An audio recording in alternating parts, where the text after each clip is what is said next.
Hello दोस्तों, आप सभी का आपके अपने YouTube चैनल जीएस दरबार में हार्दिक स्वागत है। मेरा नाम है आशीष।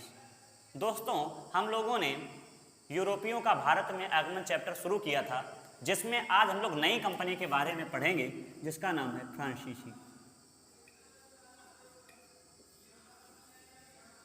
अब क्या था, फ्रांसीसी ये भी कौन थे? ये भी यूरोपीय थे। अब आपने पढ़ा है, इसके पहले डेनिश कंपनी पढ़ी थी और इसके पहले हम लोगों ने ब्रिटिश के बारे में पढ़ा था।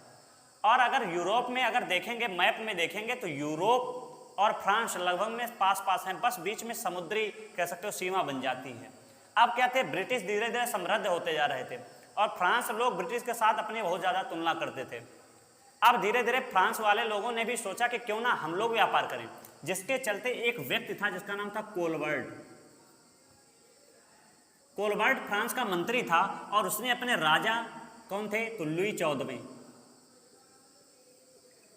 उसने अपने राजा लुई 14वें से कहा कि हम लोग पूर्वी देशों में व्यापार करें चल के, क्योंकि इन लोगों को पता चला था कि ब्रिटिश लोग जो है भारत में व्यापार के साथ साथ पूरे जमीन पे भी कब्जा किए हुए हैं, जिसके चलते यहाँ पे कोलबर्ट ने राय दी कि हम लोग भी अपना विस्तार करें।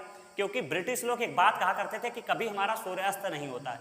कहने का मतलब यह है कि उधर वो भारत में भी अपना व्यापार कर रहे हैं, इंडोनेशिया वाले क्षेत्र में भी व्यापार कर रहे हैं, उधर चीन वाले भी क्षेत्र में व्यापार कर रहे हैं, और इधर अगर उत्तरी अमेरिका में भी व्यापार कर रहे हैं। तो कहने का मतलब यह है कि अगर भारत में सूर्यास्त हुआ है तो इधर जो है सूर्य उदय है। इसीलिए वो कहते थे कि हमारा कहीं भी सूर्यास्त नहीं होता है, जिसके चलते इन्होंने कहा, फ्रांसीसी लोगों ने कहा कि हम भी क्यों ना अपना साम्राज्य विस्थापित करें और व्यापार के साथ साथ हम लोग जमीन को भी कब्जा कर देंगे।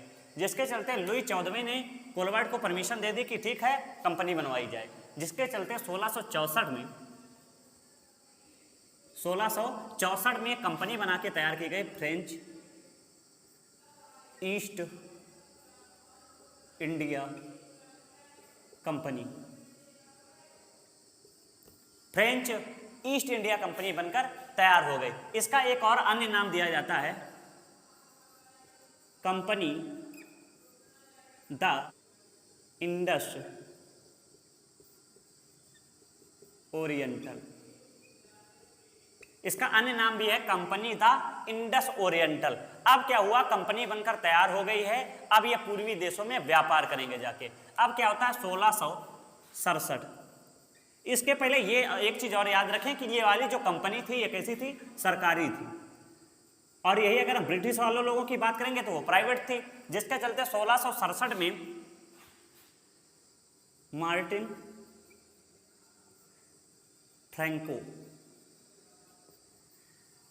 फ्रैंको की अध्यक्षता में एक दल भेजा जाता है। कहाँ भेजा जाता है? भारत भेजा जाता है। और इसके साथ एक व्यक्ति पूछा जाता है कि मार्टिन फ्रैंको जब भारत आया था उसके साथ में कौन सा व्यक्ति आया था?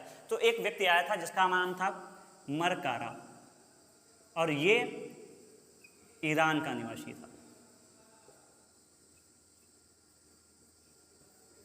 ये यहाँ पर आते हैं और सबसे पहले 1668 में, कब? 1668 में ये प्रथम कोठी स्थापित करते हैं सूरत में। अब आप एक चीज समझ लीजिए, ये बिल्कुल जैसे ही अंग्रेजों ने अपनी रणनीति अपनाई थी उसी तरीके से ये अपनी रणनीति अपनाते हुए चलेंगे। क्योंकि देखो, अंग्रेजों ने प्रथम फैक्ट्री कहाँ लगाई थी? सूरत में। तो इन्होंने भी पहली कोठी कहाँ लगाई? सूरत में लगाई। अब देखो, ये मरकाना व्यक्ति है, ये बहुत ज्यादा जुगाड़ी वाला आदमी है। इसने क्या किया, इसने एक राजा के साथ परमिशन ले ली कि हम दूसरी फैक्ट्री लगा सकते हैं। जिसके चलते 1669 में क्या होता है, गोलकुंडा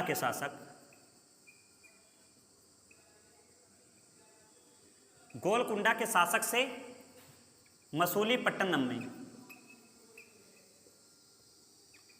में सेकेंड फैक्ट्री लगाने की अनुमति ले लेते हैं। अब देखो, अंग्रेजों की भी मसूलीपट्टनम में फैक्ट्री थी, इन्होंने भी अपनी परमिशन ले ली। अब देखो, सूरत में लग गया है और मसूलीपट्टनम में। अब देखो, इसको आगे से पढ़ने से पहले मैं तुमको एक बात बताना चाहूंगा कि आप ये चीज समझें, जितने भी ब्रिटिश के लोग थे, ये लोग क्या करते थे, ये हमेशा दिमाग लगा के काम करते थे। कहने का मतलब है दिमाग लगा के व्यापार करते थे। कभी भी ये नहीं है कि युद्ध के लिए तैयार हो गए। लेकिन जो ये फ्रांस वाले थे, ये अपना दिमाग कम लगाते थे और बल का प्रयोग ज़्यादा करते थे। जैसे कहने का मतलब, आपने एक व्यक्ति का नाम सुना होगा, नेपोलियन बोनापार्ट। नेपोलियन बोनापार्ट ये फ्रांस का था, क्योंकि एक कह सकते हो सेनापति बन गया था। धीरे धीरे लोगों ने इसको इतना ज़्यादा बढ़ा चढ़ा दिया कि उसने क्या किया, पहले ब्रिटिश पे आक्रमण किया या ब्रिटेन पर आक्रमण किया। ब्रिटेन से परास्त हो गया, वो सीधे निकल गया रशिया वाले क्षेत्र में, रूस वाले क्षेत्र में, और आक्रमण करने निकल गया। अब उसने ऐसे ऐसे इतिहासकार ले गए थे जिससे जो कहता था कि आप अच्छा लिखें तो वो अच्छा ही लिखते थे। इसके मतलब, कहने का मतलब है वो रूस वाले क्षेत्र में पहुंच गया। और इधर आपको पता है एशिया में रूस पड़ता है, और इधर क्या होता है, ये इधर सेना प्रवेश करे, यहाँ पे रूस की सेना थी। अब धीरे धीरे रूस वाले सेना अपने पीछे हटाते जा रहे थे और ये धीरे धीरे आगे बढ़ता जा रहा था। इसको लग रहा था हम पूरा रसिया जीते ले रहे हैं, पूरा देश जीते ले रहे हैं। इसके चलते क्या होता है, लगभग में दिसंबर आ जाता है, और दिसंबर में क्या होता है, रसिया वाले क्षेत्र में बर्फबारी शुरू हो जाती है, जिसके चलते वहां पे इनकी सेना बर्फ के नीचे दबकर मर जाती है। तो इतिहास हमें यह भी बताता है कि अगर हमें कुछ आगे बढ़ना है तो हमें इतिहास को भी पढ़ना पड़ेगा, जानना पड़ेगा। क्योंकि अगर इनको ये पता होता कि यहाँ पे इसकी भौगोलिक स्थिति क्या है, कब बर्फ पड़ेगी, तो उसी अनुसार से अपनी सेना ले जाते। यही गलती की थी एक, कह सकते हो, बाबर ने क्या किया, लगातार आक्रमण करते रहे, जिसके चलते वो उनकी गद्दी छिन गई। ऐसे बहुत से शासक हुए हैं जिन्होंने अपने इतिहास को नहीं जाना और अपने कदम आगे बढ़ा लिए बलपूर्वक, और बाद में हानि हुई। अब जो जितने भी ब्रिटेन वाले लोग हैं या ब्रिटिश लोग हैं या अंग्रेज लोग हैं, कह सकते हो, ये अपने दिमाग के साथ बलों का प्रयोग करते थे। परंतु जितने ये फ्रांसीसी लोग थे, ये सिर्फ ज़्यादा अपना दिमाग नहीं यूज करते थे। लगता था युद्ध करना है तो युद्ध करना है। आगे यही युद्ध के कारण इनका विनाश हो जाता है, या कह सकते हो यहाँ से चले जाते हैं। कर्नाटक का प्रथम युद्ध, द्वितीय, तृतीय, इन युद्धों में ये परास्त होते हैं। अब क्या होता है, मैं बात कर रहा था कि 1669 में मरकाना ने क्या किया, गोलकुंडा के शासक से मसूलीपट्टनम में द्वितीय फैक्ट्री लगाने की अनुमति ले ली। अब क्या होता है, अगले ही साल लगभग में 1672 में क्या होता है, तंजावुर के शासक, किसके, तंजावुर के शासक से क्या करते हैं, सेंट थोमे छीन लेते हैं।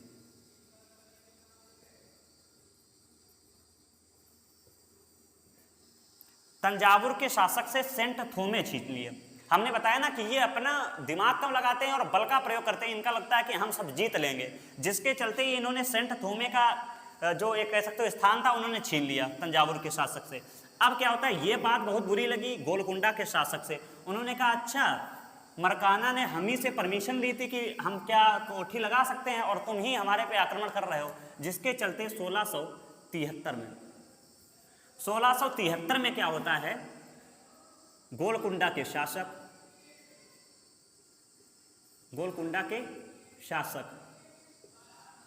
ने क्या किया, डचों को बुलाया, कहा कि आप हमारे साथ चलें, हम लोग युद्ध मिलकर करेंगे। किसके साथ, फ्रांसीसियों के साथ। तो गोलकुंडा के शासक और डच लोग ने मिलकर किसको परास्त कर दिया, फ्रांसीसियों को परास्त कर दिया। और पूछा जाता है उस समय फ्रांसीसियों का शासक कौन था, तो दिलाहे था, दिलाहे था। अब दिलाहे परास्त हो जाता है और वो चला जाता है फ्रांस। अब इसके बाद में 1674 ईस्वी में फ्रांसिस्को मार्टिन, कौन कह सकते हो गवर्नर बनकर आता है, फ्रांसिस्को मार्टिन, ये गवर्नर बनकर आता है। अब क्या होता है, ये बहुत ही सुलझा हुआ व्यक्ति था और कह सकते हो राजाओं से अपने बहुत जल्दी इसने मित्रता बना ली, जिसके चलते इसने क्या किया, शेर खां लोदी, ये हैदराबाद वाले क्षेत्र में थे, हैदराबाद। इसने क्या किया, शेर खां लोदी से कहा कि आप सभी के लिए जमीन दिए हैं, आप हमें भी जमीन दे दीजिए, हम यहाँ पे व्यापार करना चाहते हैं। शेर खां लोदी ने कुछ गांव दे दिए, जहाँ पे उन्होंने मार्टिन फ्रैंको ने पांडिचेरी शहर की स्थापना की।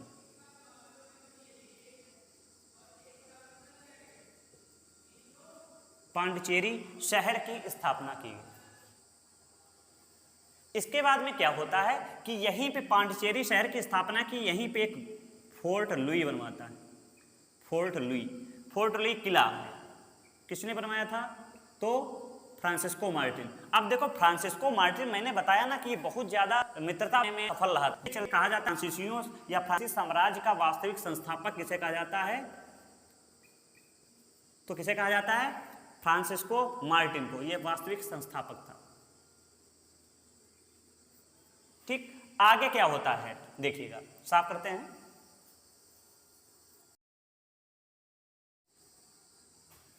अब आगे क्या होता है कि ये जो फ्रांसिस्को मार्टिन है ये शाइस्ता खां से मिलता है और उनसे कहता है कि आप हमें कुछ भूभाग दे दीजिए जिससे मैं यहाँ पे व्यापार कर सकूं। अब क्या होता है 1690 से 1692, 1690 से 92 मुगल के सूबेदार कौन था, शाइस्ता खां। शाइस्ता खां से चंद्रनगर वाला क्षेत्र ले लेते हैं, शाइस्ता खां से चंद्रनगर वाला क्षेत्र ले लेते हैं, परंतु क्या होता है इस पे डचों ने कब्जा कर लिया। चंद्रनगर वाले क्षेत्र में किसका कब्जा होगा, डचों का कब्जा। अब डचों का कब्जा हो गया, इसके बाद में एक संधि होती है 1696 में, रिजविक की संधि। रिजविक की संधि पूछा जाएगा कि रिजविक की संधि किसके इसके मध्य में हुई थी, तो डचों और फ्रांसीसियों के मध्य। अब इस रिजविक की संधि में जो डचों ने चंद्रनगर इनसे छीन लिया था उन्हें पुनः वापस दे दिया। अब क्या होता है, लगभग में सही से कार्यकाल चल रहा था और 1706 में फ्रांसिस्को मार्टिन की मृत्यु हो जाती है।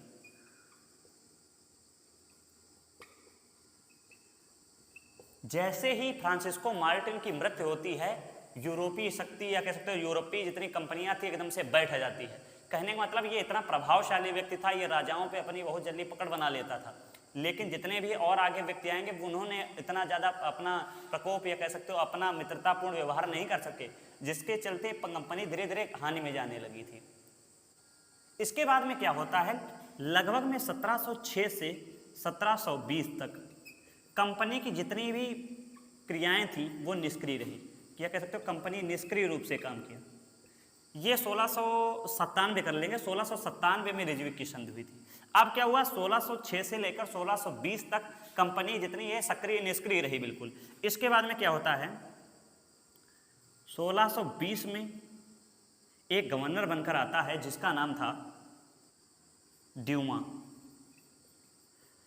इसके बाद में ड्यूमा ने अपना कार्यकाल संभाला और धीरे धीरे और फिर प्रगति की ओर फ्रांसीसी कंपनी बढ़ी, जिसके चलते 1721 में मॉरीशस, 1724 में कराइकल और 1739 में माहे पर कब्जा कर लिया। 1721 में मॉरीशस, 1724 में कराइकल और 1739 में माहे पर कब्जा कर दिया। अब धीरे धीरे कह सकते हो फ्रांसीसी लोग भी बहुत ज़्यादा शक्तिशाली हो गए हैं। इसके चलते अब क्या होगा, ये बात बुरी लगेगी ब्रिटिशों की, क्योंकि इनके कंपटीटर कौन थे, ब्रिटिश थे। इसके चलते अब क्या होगा, इनके कर्नाटक युद्ध शुरू हो जाएंगे, क्योंकि उस समय कर्नाटक में धीरे धीरे इनका भी वर्चस्व बढ़ गया था फ्रांसीसियों का, और उधर अंग्रेजों का भी था, जिसके चलते प्रथम कर्नाटक युद्ध, द्वितीय और तृतीय कर्नाटक युद्ध होते हैं, जिनको हम लोग अगले चैप्टर में पढ़ेंगे।